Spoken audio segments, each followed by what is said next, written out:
Sir, I have many works. இந்த sentence சரியா? நாம பல பேர் ஜாப் அப்புறம் ஒர்க் இந்த ரெண்டுத்துக்கும் சேம் மீனிங் அப்படின்னு நினைக்கிறோம். ஆனா இங்கிலீஷ்ல இது ரெண்டுத்துக்கும் டிஃபரெண்ட் மீனிங் இருக்கு. இன்னைக்கு வீடியோல ஜாப் வெர்சஸ் ஒர்க் இதுக்கான டிஃபரன்ஸ கிளியரா பிராக்டிக்கலா புரிஞ்சுக்கலாம். இந்த வீடியோ முடிஞ்சதுக்கு அப்புறம் நீங்க இனிமே மெனி ஒர்க்ஸ் அப்படிங்கறத யூஸ் பண்ணவே மாட்டீங்க. ஜாப் அப்படின்னா என்ன? ஜாப் அப்படிங்கிறது ஒரு ரெகுலர் பொசிஷன். நாம சம்பளம் வாங்குறதுக்கு செய்யற வேலை. For example, I got a new job. She is looking for a job. My job is teaching. இங்க ஒரு முக்கியமான பாயிண்ட், ஜாப் அப்படிங்கிறது ஒரு countable noun.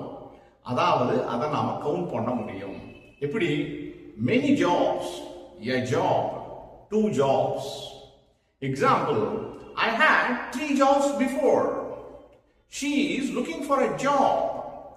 So remember, job is position, employment and countable. இப்போ work அப்படின்னா என்னன்னு பார்க்கலாம். work அப்படிங்கிறது நாம செய்யற ஆக்டிவிட்டி அல்லது task. For example, I have a lot of work. She is doing her work and I finished my work.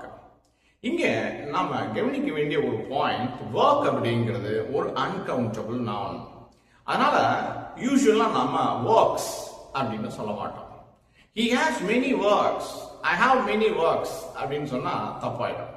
அப்ப இது எப்படி கரெக்டா சொல்லலாம் அப்படின்னா, I have a lot of work today. She has a lot of work and I have much work அப்படின்னு சொல்லலாம். இப்போ clear comparison பார்க்கலாம்.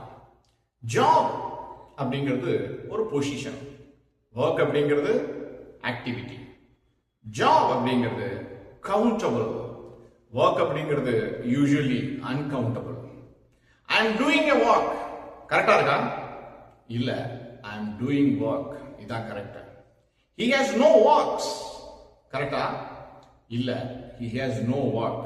அதான் கரெக்ட். இந்த டிஃபரன்ஸ் ரொம்ப முக்கியம். இப்போ ரியல் லைஃப் சிச்சுவேஷன் பார்க்கலாம்.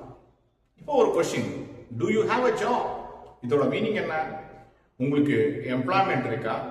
நீங்க ஏதாவது வேலையில சேர்ந்திருக்கீங்களா அப்படின்றோம். இதுவே to you have work today? இதோட மீனிங் என்ன? இன்னைக்கு நீங்க செய்ய வேண்டிய ஏதாவது டாஸ்க் இருக்கா அப்படின்னு கேட்கிறோம். ரெண்டு சென்டென்ஸுமே பார்க்கும்போது சிமிலரா இருக்கு, ஆனா மீனிங் கம்ப்ளீட்லி டிஃபரெண்ட். இங்கிலீஷ் கத்துக்கும் போது இந்த மாதிரி ஸ்மால் டிஃபரன்சஸ் தான் பெரிய இம்பாக்டா கொடுக்கும். தப்பா பேசுறதுக்காக நீங்க கவலைப்பட வேண்டாம். அது கிளாரிட்டியை நோக்கி நீங்க எடுத்து வைக்கிற ஃபர்ஸ்ட் ஸ்டெப். கிளாரிட்டி வந்தா கான்ஃபிடன்ஸ் தானா வரும். கிராமர் அப்படிங்கிறது ரூல்ஸை மனப்பாடம் பண்றது இல்ல, யூசேஜ் தெரிஞ்சு யூஸ் பண்றது தான் கிராமர். அப்பதான் ரியல் ஃப்ளூயன்சி கிடைக்கும். இப்போ ஒரு question, are you doing a job or are you searching for a job? கமெண்ட்ல ஒரு கரெக்ட் சென்டென்ஸ் எழுதுங்க. நான் பர்சனலா ரிப்ளை பண்ணி கரெக்ட் பண்றேன். See you in the next என்ன வித்தியாசம் வீடியோ.